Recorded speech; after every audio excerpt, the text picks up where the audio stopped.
Zdravíme všetkých milovníkov domáceho varenia a pečenia. Vítame vás pri našom ďalšom videorecepte. A dneska sme sa rozhodli upiecť dvojfarebné orechové kocky, koláčik, ktorý sa hodí na každú sviatočnú príležitosť. Kľudne si teraz video stopnite a napíšte si jednotlivé suroviny, ktoré budeme potrebovať. No a my sa už pustíme do samotnej prípravy. Najprv budeme pripravovať cesto, a to tak, že vezmeme 5 bielkov, ktoré sme oddelili od žltkov, dáme trošku soli a vymiešame sneh.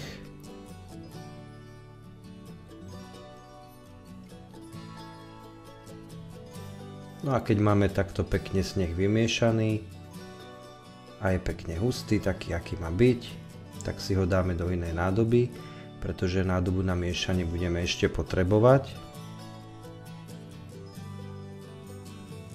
No a pridáme 5 žltkov, práškový cukor,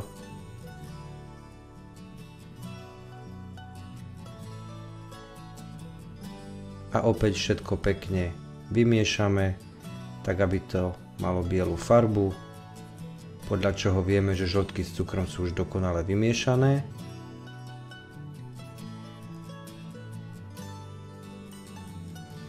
Takto nejako by to malo vyzerať. Pridáme mlieko, necháme zapracovať, následne pridáme olej, necháme dobre premiešať.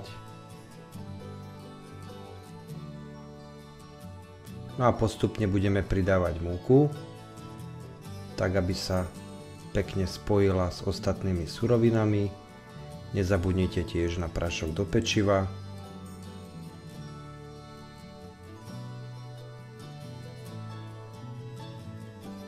Múku musíme pridávať postupne, aby sa zapracovala pomaly so všetkými surovinami.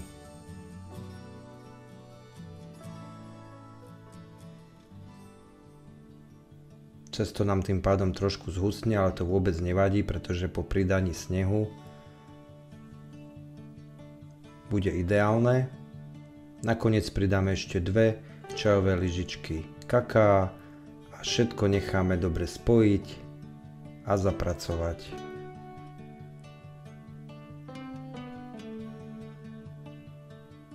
No a takto vyzerá naše cesto, do ktorého si pridáme vyšľahaný sneh. Tu už samozrejme nebudeme používať elektrickú silu, ale iba ruky, ručnú prácu, pretože potrebujeme, aby bolo cesto pekne nadýchané, aby sa do neho dostal vzduch. No a na vymastený a múkou vysypaný plech cesto rovnomerne rozprestrieme a budeme ho piecť na teplotu 180 stupňov približne 20 minút, pokiaľ máte elektrickú rúru.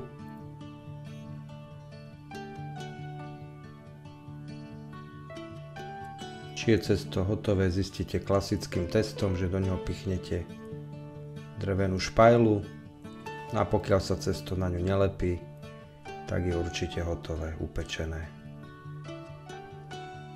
Nasleduje príprava plnky, ktorá má orechový základ. Zoberieme 3 dl mlieka, ktoré si zohrejeme.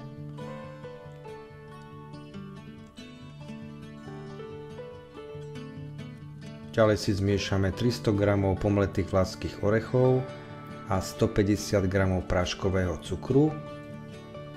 No a tie následne pridáme do teplého mlieka a celú túto zmes niekoľko minút povaríme.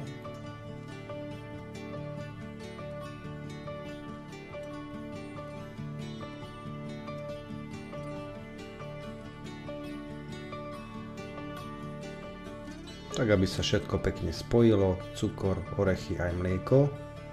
Pokiaľ sa vám zdá plnka príliš riedka, tak je tu jedna finta, ako ju viac zahustiť, a to tak, že jednoducho do tejto plnky pridáte chlebovú strúhanku a plnku týmto spôsobom zahustíte a získate ideálnu konzistenciu. Plnka by mala byť asi takto hustá. Koláč sa medzi tým upiekol.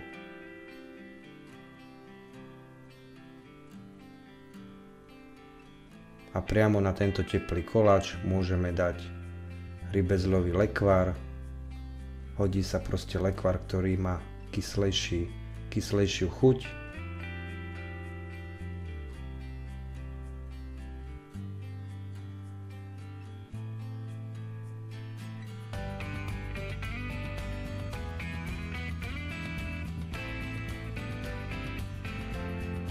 Plnku necháme trošku vychladnúť. A keď nám vychladla, pridáme do nej 5 polievkových lyžic rumu a dobre zamiešame. Dávať rum do horúcej plnky by nebol dobrý nápad, pretože by jeho aróma zbytočne vyprchala a to nechceme. No a takto plnku už rozprestierame na cesto, na koláč do rovnomernej vrstvy.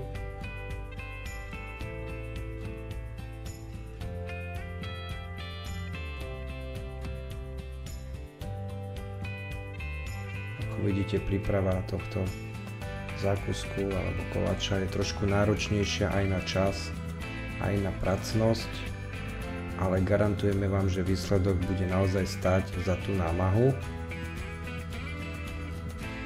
No a nasleduje vytvorenie bielej cukrovej hmoty, a to tak, že sme použili 200 g rastlinného tuku, ktorý je vhodný napríklad na prípravu polevy.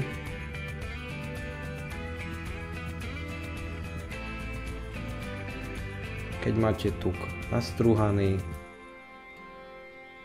je čas do neho pridať práškový cukor, objem bude 200 g, a pridáte tiež 150 g sušeného mlieka.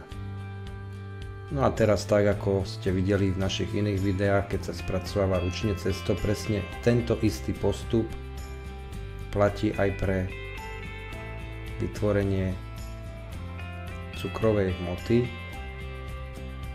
ktorá pôjde na vrch koláča. No a prichádza teraz asi najnáročnejšia časť celého postupu, a to je rozvaľkanie cukrovej hmoty. Ale na to existuje jednoduchá finta. Ako vidíte, je to papier na pečenie, ktorý si jednoducho odmeráme tak, aby mal veľkosť plechu, ktorý sme použili na koláč. No a tento papier na pečenie a solamil, ktorým budeme podsypávať hmotu, nám pomôže túto hmotu rozvaľkať. Chce to samozrejme istú dávku trpezlivosti a určite aj zručnosti. Ale nie je to zasa nič, čo by sa nedalo spraviť.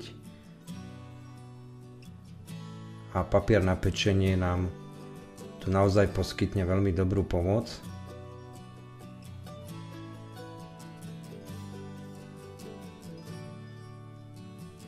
Solamil zabezpečí to, aby sa vám hmota nelepila na valček. No a takto pomocou papiera na pečenie, keď to máme rozvaľkané, túto hmotu dokážeme dať aj obrátenou stranou na koláč, čiže zostane pekná hladká. Papier na pečenie odstránime. A čo sa týka skladania, máme koláč v podstate hotový.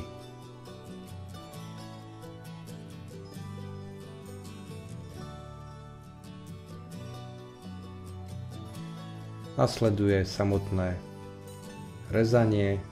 Samozrejme použijeme horúcu vodu, aby sme ľahšie prenikli cukrovou hmotou. Najprv sa zbavíme okrajov, ktoré môžu slúžiť ako základ dobrých kokosových guliek. No a potom sa snažíme nakrájať koláč na rovnomerné kocky. Keďže je to domáce pečenie, robíme to od oka. Takže to nebude presne podľa pravítka, ako v profesionálnej cukrárni. Ale to ani není cieľom domáceho pečenia, samozrejme. No a keď máme koláč nakrájený na kocky, rozpustíme si čokoládu na varenie, približne 150 gramov. Pridáme aj 20 gramov tuku na pečenie. No a každý jeden koláčik približne z polovice oblejeme touto rozpustenou čokoládou a necháme samozrejme odstať, aby stuhla.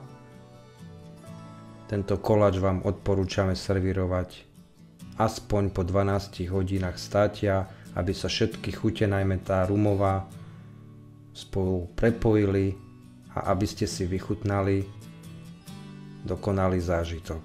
My vám ďakujeme za sledovanie nášho ďalšieho videoreceptu a veríme, že sme vás potešili a tešíme sa na ďalšie stretnutie s vami. Nezabudnite odoberať náš kanál, zdieľať naše videá a sledovať nás na sociálnych sieťach.